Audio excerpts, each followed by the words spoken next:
Hi friends, Harshitha kitchen 21. Friends, ఈరోజు నాకు వచ్చేసి పండగ అనమాట.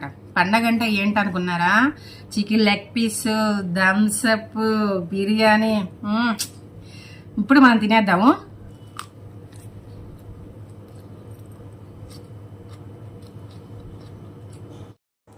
ఫ్రెండ్స్, వింగ్స్ అయితే సూపర్గా ఉన్నాయి. దాంట్లో ఆనియన్ సైడ్ నుంచి కూడా చాలా బాగుంది. ఫ్రెండ్స్, నేను ఈ బిర్యానీని వింగ్స్ అనేది నేను ఆర్డర్ పెట్టి తెప్పించుకున్నాను అనమాట. మా ఊర్లో బిర్యానీ చాలా చాలా బాగుంటుంది. హైవే రోడ్లో ఉంటుంది అనమాట. చికెన్ పీసులు కూడా ఎక్కువ వేస్తారు. దానికి తోడు ఏంటంటే ఇంకా థమ్స్అప్ తాగితే ఇంకా చాలా బాగుంటుందని థమ్స్అప్ కూడా ఆర్డర్ పెట్టుకున్నాను అనమాట. ఫ్రెండ్స్, మధ్య మధ్యలో ఎప్పుడన్నా ఇలాగ ఆర్డర్ పెట్టుకొని తింటా ఉంటే కొంచెం సరదాగా ఉంటుంది. ఎప్పుడు మనం చేసే ఫుడ్డే కాకుండా కొంచెం బయటకు వెళ్ళినప్పుడు కానీ లేకపోతే ఇంట్లో ఇలా ఆర్డర్ పెట్టుకుంటానికి కూడా బాగుంటుంది కదా. మీలో ఇలాగ ఎంతమందికి ఇష్టమో చెప్పండి. ఎందుకంటే ఇలా చేస్తూ ఉంటే కొంచెం సరదాగా ఉంటుంది, ఎగ్జైటెడ్గా ఉంటుంది, చాలా బాగుంటుంది అనమాట. ఓకే.